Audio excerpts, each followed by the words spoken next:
Elisabeth, Bonjour Sherazade, ça va bien? ça va hein? On va se tutoyer parce qu'on se connaît déjà. Bah, on se connaît dans la vraie vie, hein. Voilà, on va Voilà, pas tout faire à comme à la fait, télé, vous tout à fait. voyez, hein, Voilà.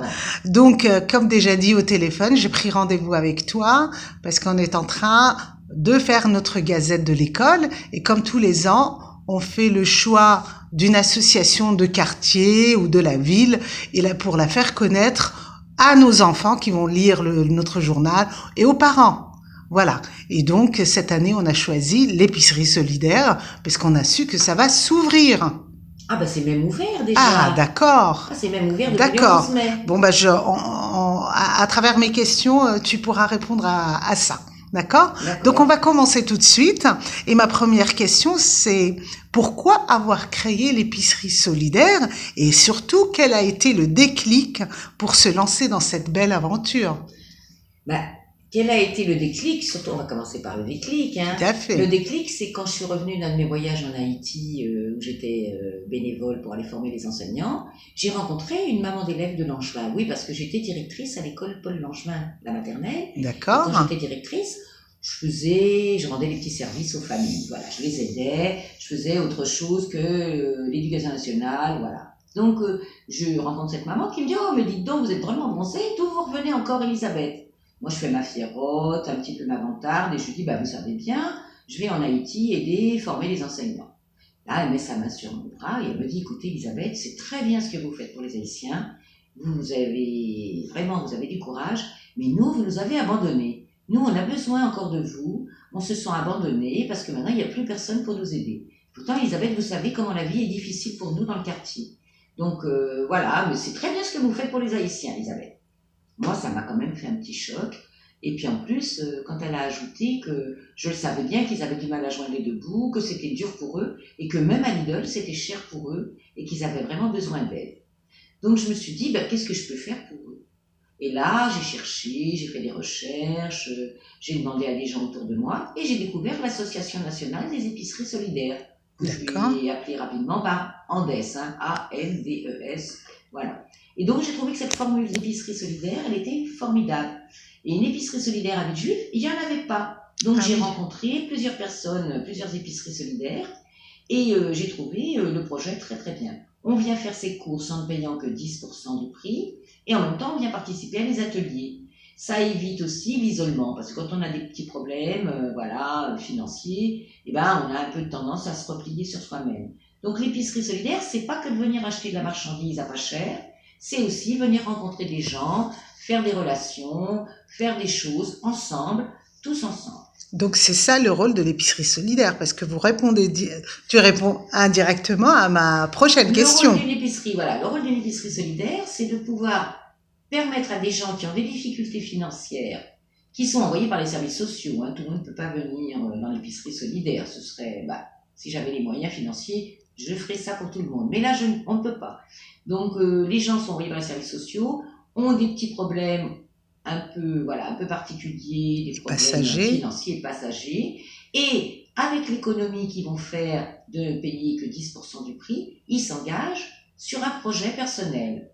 Rembourser des petites dettes, se payer un nouvel appareil électroménager sans prendre encore un crédit, passer un permis de conduire pour pouvoir mettre une ligne de plus sur son CV pour trouver du travail, rompre l'isolement. Enfin, il y a plein de choses, on peut avoir des projets personnels. Mais il faut d'abord aller passer par l'assistance sociale ou du département ou de la ville de Villejuif.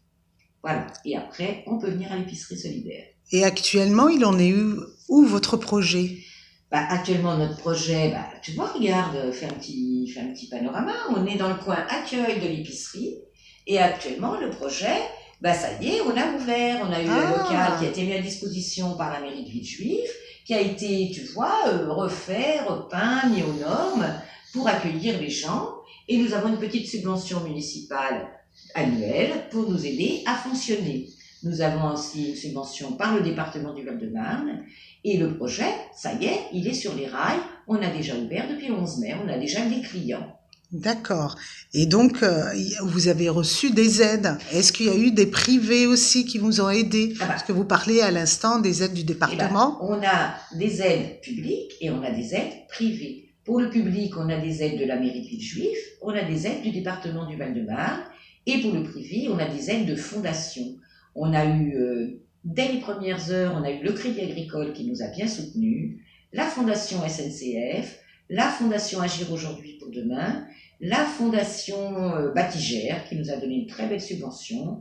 Et là, en ce moment, nous avons la Fondation Vinci Chantier Territoire Solidaire qui nous sponsorise pour notre campagne de crowdfunding pour acheter le véhicule frigorifique pour pouvoir transporter les aliments frais. Et c'est quoi le crowdfunding? Alors, le crowdfunding, bon, c'est un mot anglais. Le crowd, ça veut dire la foule. Et funding, c'est les fonds. Voilà. Et en français, on appelle ça le financement participatif, c'est-à-dire qu'on demande aux gens de participer en nous aidant financièrement pour pouvoir mener une action. Et on doit mettre combien d'argent? On peut aller sur le site de Coméon, et taper Villejuif Solidaire, on trouve le projet et on peut tout à fait faire un don libre. On peut payer par Internet ou on peut payer par chèque. Ou on peut carrément, si on n'a pas de chèque, pas d'internet et qu'on n'a pas envie d'être... voilà, on peut me donner des espèces que moi je vais redonner à Coméon en disant c'est pour le projet de l'achat du véhicule frigorifique. D'accord. Mais là, Chantier Territoire Solidaire, la Fondation Vinci, pour 1 euro donné, double la mise. C'est-à-dire que si vous donnez 1 euro, l'association recevra 2 euros. Très bonne Donc chose. voilà, pour acheter le véhicule, ça coûte très cher, un véhicule frigorifique. Même à premier prix, c'est excessivement cher. Mais on ne peut pas s'en passer, sinon on ne peut pas transporter les produits frais. D'accord. Et donc, en parlant de véhicules et de dons, apparemment, enfin, j'ai su dernièrement qu'il y a quelqu'un qui vous a offert une voiture. Alors écoute, oui, on a des amis marseillais, hein, voilà, parce que la France entière est au courant que Villejuif Solidaire existe, parce que bon, je diffuse beaucoup sur Facebook, sur Twitter, on a même une chaîne YouTube. Donc, la France entière est au courant que nous avons, voilà, ouvert l'épicerie, et on nous a donné une petite 106, je sais pas si c'est Peugeot Renault, je connais rien dans les voitures, mais en tout cas, elle roule très très bien, hein, elle a presque 20 ans, elle est passée au contrôle technique, elle roule impeccable, il n'y a eu aucune réparation à faire, on l'a assurée, on a fait le changement de carte grise, et maintenant on remercie fortement les parents de Jean-Baptiste qui nous ont offert cette voiture, qui ont fait don à l'association, et en plus, ben là, nous allons baisser les banquettes arrière, et nous avons un petit coffre pour transporter des petites bricoles quand on n'aura pas besoin du camion frigorifique. En tout cas, en ce moment, on n'a pas de camion frigorifique, on peut au moins transporter les produits secs. Voilà. Et puis faire des petites courses pour l'association. Très bien. Et donc, comme vous êtes dans la communication aussi, avez-vous un message à passer aux parents de Langevin, puisque vous avez été enseignante à cette école? Est-ce que vous avez un message à leur passer? Écoutez, les parents de Langevin, vous êtes mes chouchous de tous les parents d'élèves. Bien sûr, hein, en dessous, il y a les chouchous de Vallon, il y a les chouchous de Cachin, il y a les chouchous de Commerce. Tout le monde est chouchou. Voilà. Mais j'ai quand même un petit plus pour les parents de Langevin, parce que j'ai quand même travaillé 10 ans en tant que directrice à Langevin, et j'ai eu vraiment des rencontres formidables, et j'ai toujours été en très bonne relation avec les familles. On a eu des petits différends de ci, de là, de temps en temps, mais on a toujours fini par s'entendre et on s'est toujours bien respecté. Et puis comme j'habite la rue Jean-Mermoz, je les croise régulièrement, ils me demandent toujours de mes nouvelles et je vois les enfants grandir et ça c'est un grand bonheur de voir que tout le monde me fait la bise et que les parents me font encore la bise. Ça veut dire que quand même c'était bien. Et d'ailleurs, Sherazade, tu le sais très bien, toi-même tu es de Langevin et tu sais très bien que tu es adhérente aussi. Bien sûr, bien sûr, donc, tout à fait. On a beaucoup de parents de Langevin. Quand j'ai monté l'association avec Christelle, Claudine et Férouz, beaucoup de parents de Langevin nous ont rejoints, ont adhéré et se sont portés bénévoles. Ils participent énormément dans toutes les activités qu'on fait. Hein. Donc, si les parents de Langevin, il y en a d'autres qui veulent venir, ils sont les bienvenus. Vous êtes les bienvenus. Et en plus, vos enfants, quand je les rencontre dans les soirées, karaoké, réveillons, ils sont magnifiques et je suis ravie de vous voir. Tant mieux. En dernier, est-ce que tu me permets de faire une petite vidéo? Je peux faire une petite vidéo. Si Très bien. Je veux faire une petite vidéo. D'accord, d'accord. Voilà. Alors là, écoute, comme on a la rallonge, on va pouvoir y aller. Bon, là, tu as bien filmé. Il y a le coin accueil où on offre, quand les gens viennent, c'est l'entrée de l'épicerie. On offre le café, on offre les petits gâteaux. On a une subvention du département du Val-de-Marne, justement, pour acheter le thé, le café, les gâteaux.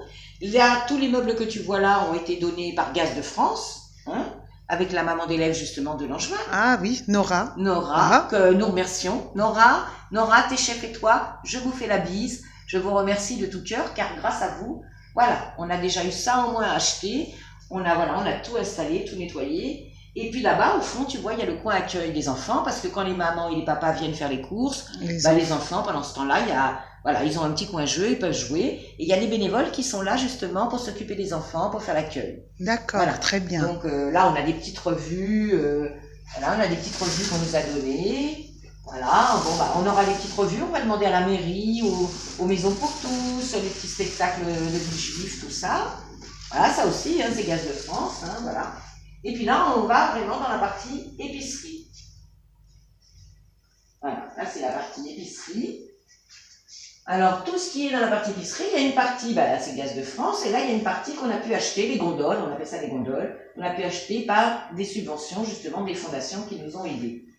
Et là, tout ce qui est sur les gondoles de l'épicerie, c'est ce qu'on a eu à la collecte qu'on a fait à Carrefour. Les clients de Carrefour ont été très généreux.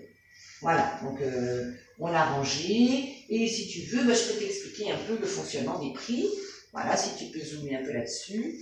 Alors on doit faire la traçabilité des aliments, tout ça, et on doit faire un prix. Donc on doit faire le prix moyen en magasin et le prix de l'épicerie solidaire. Ça, c'est ce que les gens payent. Les gens vont payer, d'accord. Voilà. Et nous, on n'a pas fait de différence entre les pâtes, le riz, les lentilles. Voilà, et on fait pas de différence entre les marques. D'accord. Voilà, parce que sinon, voilà. Donc les gens, ils payent, on essaye de faire le moins cher possible. Tu vois, par exemple, les légumes, voilà, 15 centimes, on peut commencer à manger des légumes, Et les gens peuvent venir combien de fois? Ils peuvent venir, ils ont un budget par semaine, ils ont un budget par mois, et on leur divise par semaine. Donc l'épicerie est ouverte le samedi matin et le mercredi après-midi.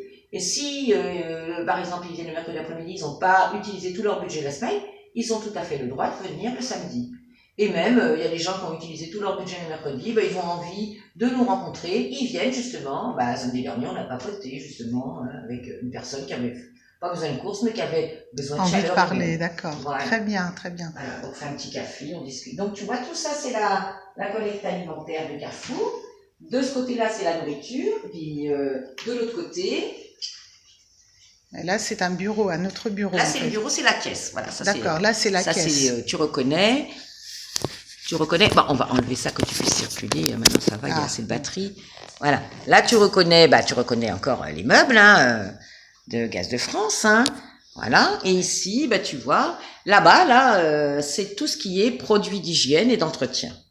Alors, les couches pour bébé, on a fait un petit rayon bébé. Voilà. Et puis voilà, on a ici, c'est le petit coin des bébés. Et donc, il y a des écoles aussi qui ont fait des Alors, dons. il y a l'école Vallon qui a fait des dons. Moi, je vais te montrer parce que pour l'instant, on n'a pas mis en rayon parce qu'on est en train de faire le stock. Ça, c'est ce qu'on a acheté justement avec une subvention. Donc, tu vois, c'est prêt. Hein. Attends, je vais te montrer. Donc on va pouvoir... On a déjà, parce que c'est obligatoire, on a déjà les thermomètres. On a les frigos. Attendez, je crois que je peux vous allumer la lumière. Voilà. Ah, d'accord.